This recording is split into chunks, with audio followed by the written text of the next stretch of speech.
Itiavako anao ma baby tsy miala fa avy anaty fô. Isan'andro zaho tsy hita fandry mandry fa mandiniky anao.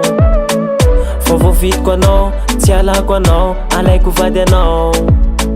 Fa resak'olo zao ka atao matatsy anao, ka zay sanalao. Marary anao, marary zao, laiza misy anao eo fona zao. Ataoko tsapanao fa tiako anao baby, yeah. Tiako anao, tsy foiko anao. Tiako anao, tsy foiko anao. Tiako anao, tsy foiko anao. Tiako anao, tsy foiko anao.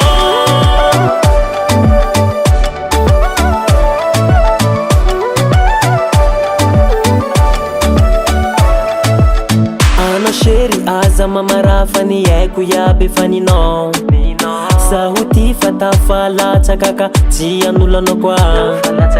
Adalana iaby fanariako satria zao fa vongono ho anao io e. Niangako iaby fitapitakigne no ny fanatsako anao io e. Marary anao, marary zao, laiza misy anao eo fona zao. Ataoko tsapanao fa tiako anao baby, yeah. Tiako anao, tsy foiko anao. Tiako anao, tsy foiko anao. Tiako anao, tsy foiko anao. Tiako anao, tsy foiko anao. Tsy foiko anao.